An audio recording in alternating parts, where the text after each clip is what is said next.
Namaste, Dr. Sofiya Rangwala here. So today, friends, I want to talk to you about Vairagya, Sannyas or renunciation.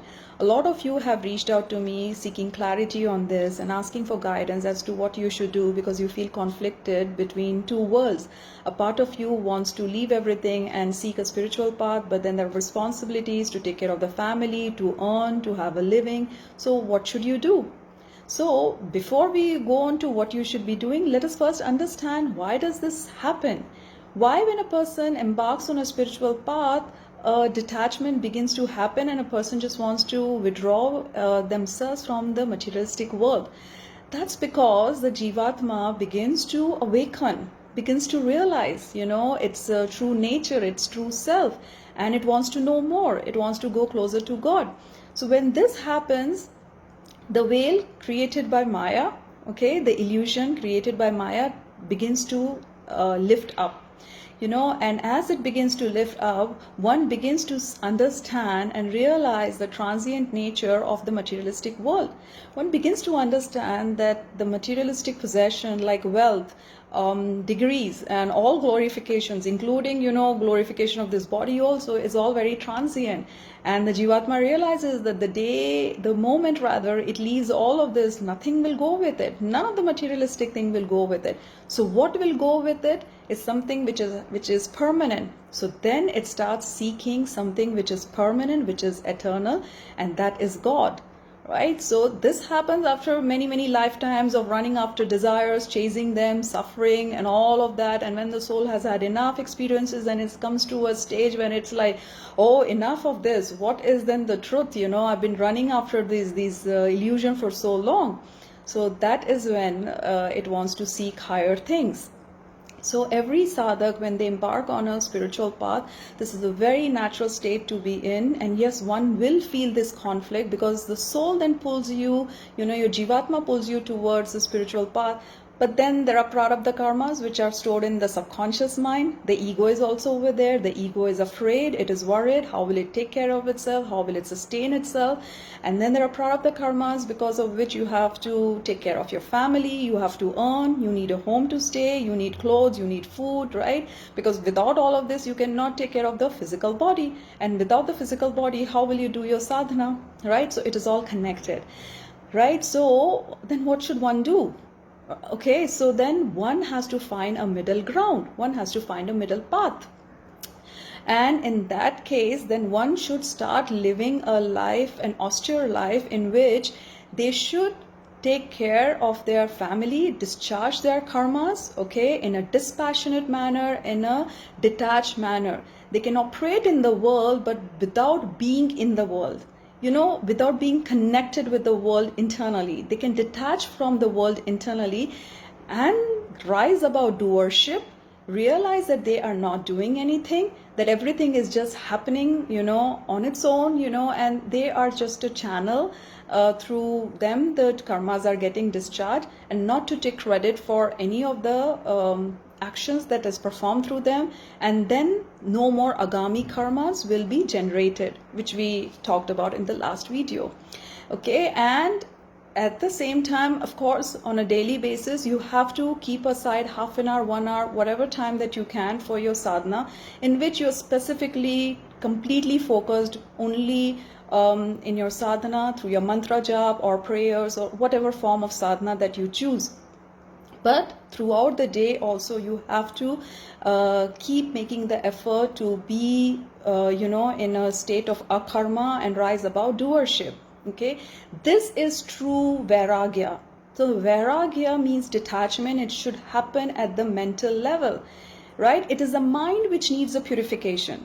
So the whole point of doing sadhana is to purify the mind, because the mind is being, riddled with so many vasanas, so many tendencies and so many lifetimes. And because we carry so many emotions, so many thought processes which are not, which prevent us from seeking the spiritual path, they need to go. So the whole idea of sadhana is to purify the mind. And once your mind becomes purified, it becomes sattvic, then it becomes easier for you to be in the state of God consciousness all the time and to be in the higher awareness. So all of your efforts goes only towards the purification of the mind.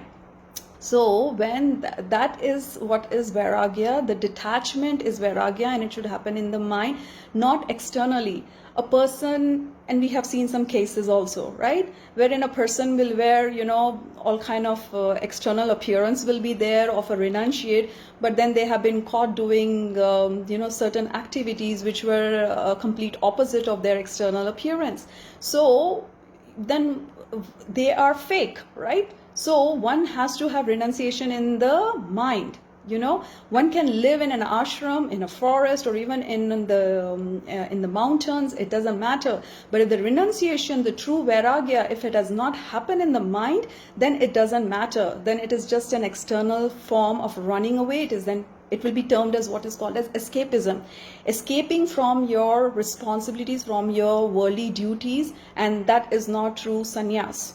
So one should not run away from their duties. One should discharge them as long as they are meant to. They have to take care of their loved ones, because that is a soul contract that you have taken before you incarnated.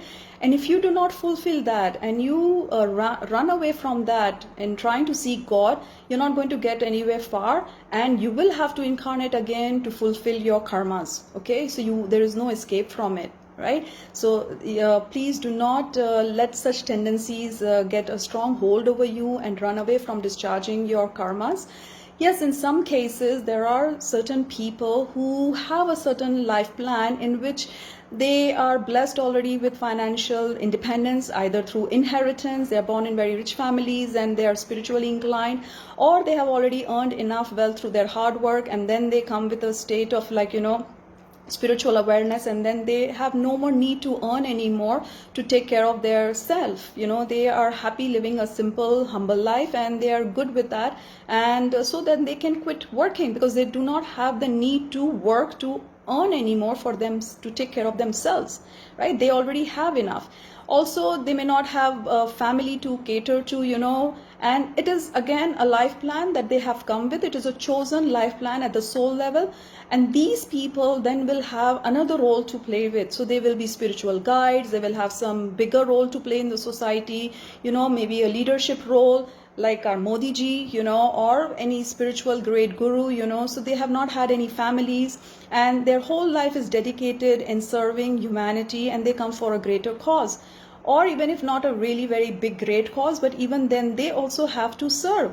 So without service, without doing seva, our sadhana is incomplete. We have to serve, and when we serve, we have to serve from the karma yogi awareness, knowing that I am not the doer, and not to take credit for anything that gets done through me. That is being about doership. So, but these are rare people, who have already discharged most of their prarabdha karmas in the past lifetime, and their current prarabdha karma is different. Okay, so do not compare yourself. Just because if somebody appears to be a renunciate to you, does not mean that your life plan is also the same. Every person's life plan is different, and we need to honor our own life plan.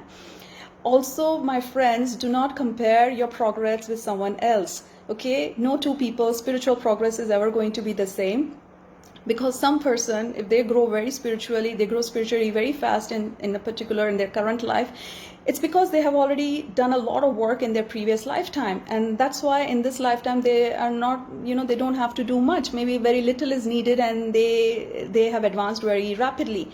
Or vis-a-vis someone else who is just starting, who is just begun. So obviously that person's progress is going to be slow. So please do not compare yourself with any other person's progress. There is no time limit as to when one will go in which state in samadhi and this and that. A lot of people ask questions, oh, how long will it take? Well, nobody can really answer you how long it will take. It depends entirely on your own efforts, okay, and your own soul evolution, and how far you have already reached. And enlightenment can happen any moment, or entire lifetime may go and one may not get anywhere close, but it doesn't matter. Every effort that you make adds up. It adds up in your good karma. It adds up for your subsequent lifetime. So please do not put a time limit. Again, it is the ego which is seeking results. right? You are not doing this to glorify the ego. You're doing this to liberate yourself from the ego. So do not ask such questions to yourself and do not keep such kind of limitations. And if you are not seeing any real progress happening, do not leave your sadhana just like that, Just the fact that you are doing sadhana is a great step. Most other people do not even get onto that, Taking the first step is the most important thing. So once you take the first step and you are on the path, please continue on that path and do not stop. Yes? All right. Thank you very much for listening. If you have any questions, any queries, please feel free to post it on this video. Take care. Namaste.